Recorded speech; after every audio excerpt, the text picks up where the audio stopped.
Bonjour, aujourd'hui nous sommes à la société GSC qui propose des services IT. Nous allons faire le tour de la société et ensuite avoir une interview avec le gérant de la... Bonjour Monsieur Carlet. Bonjour Monsieur Lapi. Vous êtes le gérant de GSC, c'est bien ça? Exactement. Vous allez peut-être nous présenter vos bureaux et après on va s'asseoir. Bon, déjà là nous sommes à l'entrée. Ok. Oui, comme toute société qui fait dans la sécurité. Ok. Pour entrer chez nous, on commence d'abord par s'authentifier. Ok.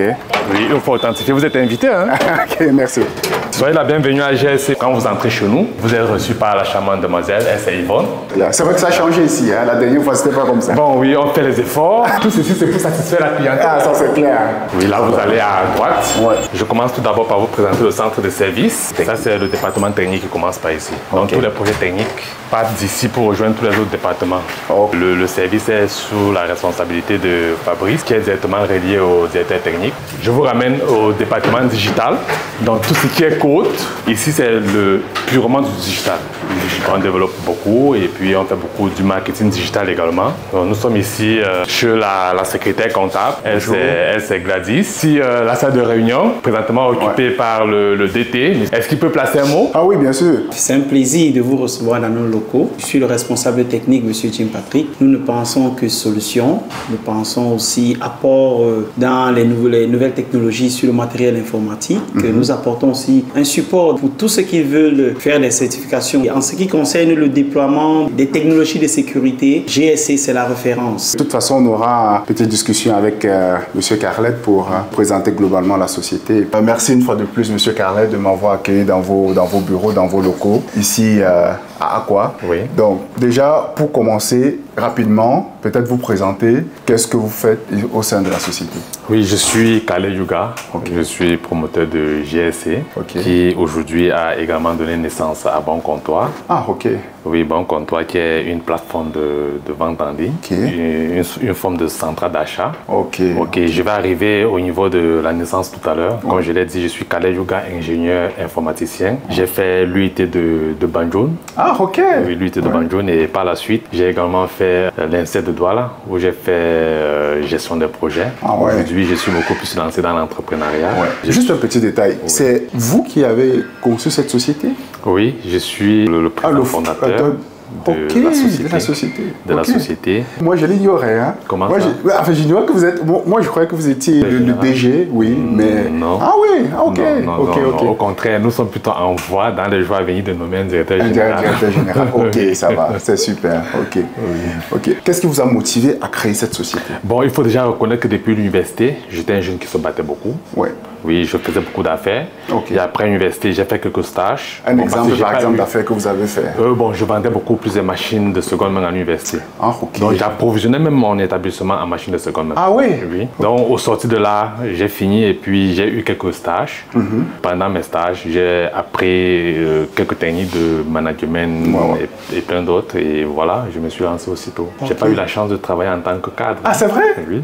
Et vous avez directement commencé ici ou bien vous avez commencé d'abord, voilà, vous avez commencé... Bon, ici, nous sommes dans nos deuxièmes locaux. Oui, nous avons d'abord été quelque part. Ok. Et bien après, on a jugé qu'il fallait un peu essayer de lever le standing. Voilà pourquoi nous avons déménagé pour ici. Les bureaux ici, vous êtes depuis combien de temps? Depuis 3 ans. Ah oui, depuis 3 ans. Depuis 3 ans. Ah, mais ça, c'est super. La localisation, peut-être pour ceux qui nous suivent. Nous sommes basés au Cameroun, à Douala, plus précisément à Aqua, non loin de M5 commercial à la rue Castelnau. Ok. Je crois que vous m'avez dit que vous avez des bureaux dans d'autres pays? Oui, nous sommes également basés à Yaoundé. Ok. À Garoua. Et nous avons un point fort au Tchad. Au Tchad, ah oui, juste. Ah oui? Oui. Ah, ok, mais ça c'est chouette. Mais ça c'est en développement parce que je crois que la dernière fois que j'étais là, il n'y avait pas un bureau à Garoua. Non. C'est récent le bureau de Garoua? Il n'y en avait pas, mais c'est plutôt le bureau du Tchad qui est récent. Il y a de cela moins de 2 ans. Ok, voilà. J'aimerais juste savoir qu'est-ce qui vous a motivé, ou bien c'est parce que vous avez déjà commencé quand vous étiez jeune à l'école, à faire déjà ce type de, on va dire, de petit business. Ça a été une continuité logique, ou bien il y a quelque chose qui vous a toujours parlé, qui vous a toujours motivé pour créer votre société. Parce qu'aujourd'hui, je le demande parce qu'on est dans un environnement où des gens disent que voilà, ça vaut pas la peine, rien ne marche, si on fait ça. En fait, qu'est-ce qui vous a motivé personnellement? Bon, le premier élément de motivation, c'est le parcours. Ouais. Ce que nous avons découvert dans d'autres centres. Parce que pour vous dire vrai, j'ai un grand frère qui a la même société que moi. Oui. Oui. Quand j'ai dit un grand frère, mon grand frère, notre aîné. Oui. Oui. Bon, j'ai pas voulu travailler avec lui parce que la vision. Okay. Ils étaient focus seulement sur les grands marchés. Or, moi, j'avais ma vision, être focus sur les petits marchés. Ok. Et c'est la raison pour laquelle on n'a pas pu travailler ensemble parce que lui, quand un marché n'était pas de grande envergure, il ne s'intéressait pas. Je me suis dit, mais pourquoi ne pas lancer et commencer par coopter tous ces petits pour arriver aux grands. Exact. Et cela a été notre vision. Et aujourd'hui, nous nageons entre les grands et les petits. Ben justement, c'est ce qu'on dit. Donc, là, vous avez été à mesure de saisir l'opportunité. Saisir l'opportunité. Comme on dit, il faut être exactement. Peut-être pour dire rapidement, quelles sont les valeurs que vous prônez au sein de votre entreprise ici? Bon, déjà, chez nous, nous sommes une jeune équipe, très, très dynamique. Oui, peut-être une jeune équipe. Vous êtes plus ou moins, vous avez plus ou moins combien de collaborateurs? Nous sommes plus d'une douzaine. Ici en local. En local, ok. Je vais dire ici à Douala uniquement. Douala uniquement, plus d'une douzaine. Ok. Donc on peut pas, si on veut compter les mains d'œuvre extérieures, ça va. Oui, voilà, ça va. Une douzaine, c'est l'équipe fixe. Fixe, ok. Dans ce qui concerne nos valeurs, déjà le respect des vis-à-vis, c'est un élément fondamental. Maintenant, la partie professionnelle, chacun, avant son recrutement, a un job description qui doit d'abord bien l'assimiler avant de s'engager. Donc, vu l'ensemble de tous ces éléments, chacun d'entre nous sait pourquoi il est là. Il est là. Oui. Ok. J'ai comme ça une question concernant, parce que je sais toujours que dans ce style de parcours, il y a des grosses difficultés. Oui. Est-ce que vous pouvez énumérer, je veux dire concrètement, une ou deux difficultés que vous avez vraiment traversées dans la création de votre société? Oui, bon, le gros problème, comme toute petite entreprise, c'est le financement. Ah ouais. Oui, le financement. Donc ça, c'est le problème fondamental. Et par la suite, maintenant, les marchés. Quand vous êtes une jeune entreprise, on a la peine à vous faire confiance. Il faut démontrer par des voies et moyens que vous êtes capable. Vous voyez un peu? Donc, il faut avoir le marché d'une part qui n'est pas facile. Il faut financer d'autre part qui n'est pas facile. Donc, voilà les deux problèmes majeurs que beaucoup d'entre nous, quand j'ai dit nous, beaucoup de start-upers rencontrent. Ok. Et donc, ça, c'est les principaux défis que vous rencontrez. Est-ce qu'il y a, je dirais, des défis plus en termes de ressources humaines? Parce que c'est quelque chose qui revient très souvent. Les gens qui disent, voilà, on a du mal à recruter, parfois, il y a même possibilité, il y a des postes, mais on a du mal à trouver les bonnes personnes. Est-ce que c'est votre cas? Bon, pour dire vrai, au début, nous n'avons pas ressenti cela. Pourquoi? Parce qu'au lancement, on faisait du secrétariat, on faisait de la technique, on faisait un peu de tout, vous voyez un peu. Donc on était prêt à toucher à tout pour y arriver. Et accompagné de mon ancien DT qui est aujourd'hui au Tchad, on s'entendait assez. Si je suis sur le terrain, lui il est prêt à faire du secrétariat pour me soulager sur le terrain et vice-versa. Donc du coup, nous ne sommes pas restés plantés parce qu'on n'avait pas une personne qualifiée pour ce poste. Et au fur et à mesure qu'on évoluait, on a compris qu'il fallait spécialiser chacun dans son département ou alors son poste. Vous faites partie des exceptions alors, parce que vous n'avez pas rencontré cette difficulté des ressources humaines. Parce que généralement, c'est quelque chose qui revient encore et encore et encore. Quel conseil donneriez-vous à, supposons, un jeune? Parce que l'idée aussi de la chaîne, c'est d'être en mesure d'inspirer les jeunes, de dire qu'il y a des gens qui font des choses. Parce que généralement, on entend, rien ne marche, on ne peut rien faire du tout. Quel conseil donneriez-vous à un jeune aujourd'hui qui veut faire quelque chose ou bien qui veut se lancer? Bon, le tout premier conseil que j'ai l'habitude de dire aux jeunes, c'est tout business commence par 3 mots. Lève-toi et commence. Je ne m'attendais pas à ça. Oui, non, vous serez très surpris. 3 mots. Lève-toi et commence. Parce que beaucoup ont tendance à croire que tout business commence d'abord par le financement, le fonds, le business plan. Je dis non. Les Fossil Vuitton n'ont pas su ce qu'on appelle business plan. Mais ils ont été des piliers du pays. Du monde entier, je vais dire. Nous tous et plein d'autres. Ils n'ont pas su ce qu'on appelle business plan. Et si on veut bien voir des choses, c'est avec la nouvelle école qu'on a commencé à parler du business plan. Exactement, tout à fait. Donc tout business commence par lève-toi et commence. Juste une petite parenthèse. J'ai une amie qui voulait lancer un restaurant. Elle a passé plus de 3 mois à rédiger le business plan. Ah ouais, 3 mois. Plus de 3 mois à rédiger le business plan. Et rendu aujourd'hui, elle n'a pas lancé le restaurant. Alors que si elle s'était levée et s'est mise au four au moulin, je suis sûr que... Voilà. Non, mais je suis totalement d'accord avec vous parce que généralement, on croit qu'on aura l'idée parfaite comme ça. En fait, les choses... En plus, notre monde va tellement vite aujourd'hui qu'on est obligé de s'adapter, de pivoter, de s'adapter en fait. Tout à fait. Moi, j'aime bien les expériences concrètes. Est-ce qu'il y a une expérience qui vous a marqué et que vous aimeriez partager, une expérience concrète dans votre parcours d'entrepreneur? Des confrères ou bien? Oui, je veux dire une expérience, quelque chose qui vous a marqué dans votre parcours d'entrepreneur au moment de création de votre, ou bien dans la gestion de votre entreprise, dans votre parcours. Est-ce qu'il y a quelque chose de particulier qui vous a marqué jusqu'aujourd'hui, par exemple? Jusqu'aujourd'hui, j'ai un élément très fondamental que je n'ai jamais partagé avec mes collègues. Au lancement de ce projet, j'ai rencontré quelques partenaires que je voulais qu'on se lance ensemble. Bon, ils ont accepté. Mais quand il fallait passer à l'action, ils se sont retenus. Vous voyez un peu? Et étant déjà très engagé, j'ai donc poursuivi le chemin tout seul. Et bien après, tous ont voulu refaire fil bar, mais ça faisait très tard. Parce que j'étais déjà totalement en activité. Exactement. Et s'il fallait refaire fil bar, il fallait encore aller revoir les statuts et bien d'autres. C'était déjà compliqué. Et jusqu'ici, ils sont là. Ils sont là. Pas plus tard que hier, un autre m'a écrit, toujours, mais ça faisait un peu tard. Mais ce que vous dites, c'est exactement ça. Généralement, les gens, tant que ce n'est pas encore concret, on dit ah, oui, nous sommes d'accord. Mais dès que les choses commencent à être sérieuses, chacun se dit. Et jusqu'ici, le groupe de création que j'avais mis sur pied, il existe toujours. Hein? Oui, on dirait qu'il n'est jamais supprimé. Et vous étiez combien par curiosité? 4. Vous voyez, 4 personnes n'a pu adhérer.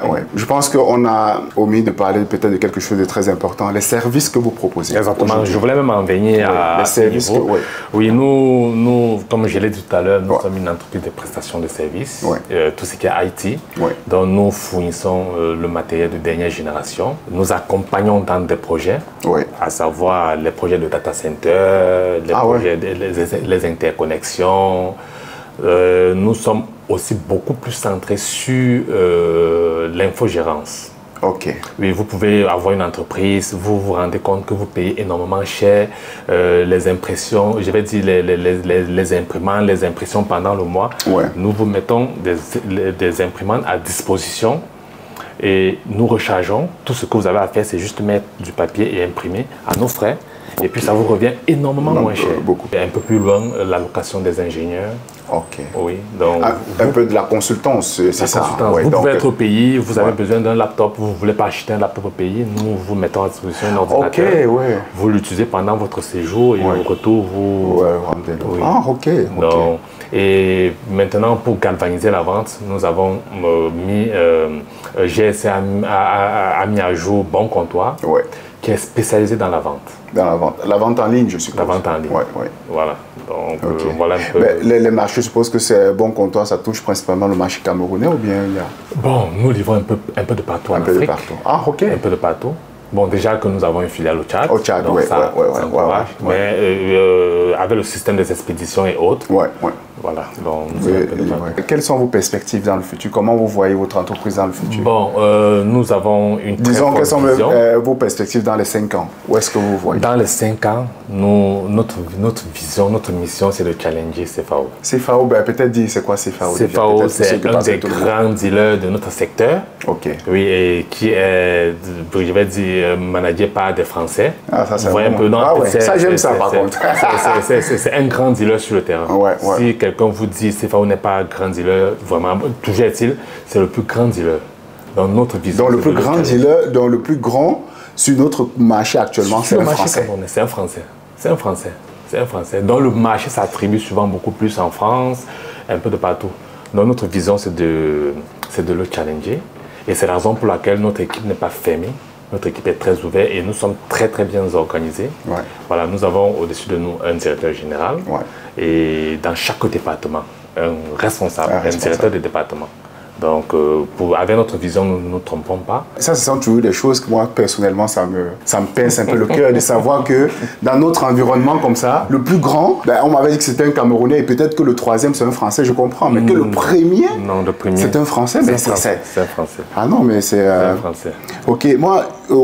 Mais ici, peut-être pour, je veux dire, la dernière question ici, c'est de dire, nous sommes encore très jeunes, vous êtes très jeunes, mais qu'est-ce que vous pensez? J'aimerais avoir votre avis, peut-être, voilà, de toute façon, nous sommes amenés à vieillir et peut-être ne plus être là. Parce que je me suis rendu compte d'une chose, c'est que les sociétés qui ont été bâties par ceux qui nous ont précédés, on les connaît tous aujourd'hui, en fait, dans l'environnement camerounais, dès qu'ils ne sont plus là, la société disparaît. Tout à fait. Si on prend le cas de l'Allemagne, moi, pour la Belgique où je suis, il y a des sociétés qui sont passées, qui sont multigénérationnelles. Oui. Le grand-père a fait, il a laissé au fils, le fils a laissé en fait, au petit-fils, et ainsi de suite.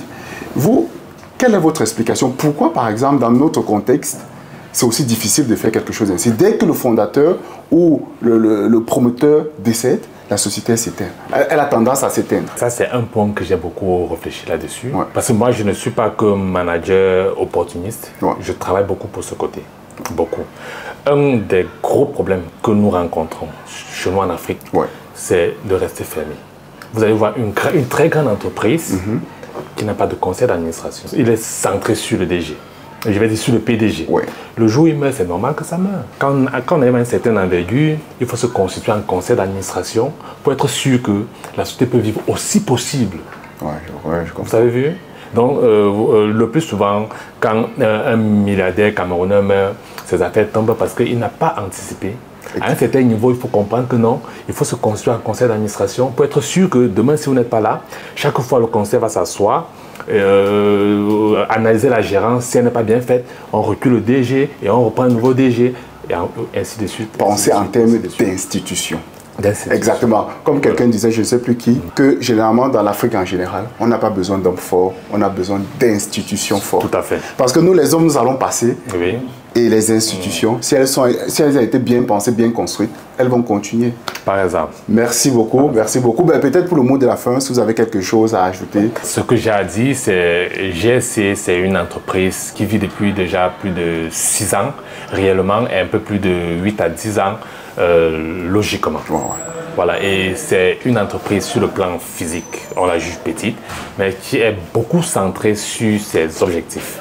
Nous, au regard de notre taille, bonhommes ont tendance à ne pas savoir que nous sommes purement fiscalistes. Donc nous jouissons de notre devoir fiscal. Ouais. Nous, malgré notre taille, nous ne nous limitons pas à ce que nous voyons, voilà ce qu'on voit, ouais. Mais nous rêvons beaucoup plus grand. Beaucoup plus grand. Donc nous confier un projet, c'est se rassurer que vous avez confié le projet à une équipe jeune et dynamique qui respecte ses engagements, ouais. Qui dit ce qu'elle fait et qui fait ce qu'elle dit. Super. Merci beaucoup, M. Carlet.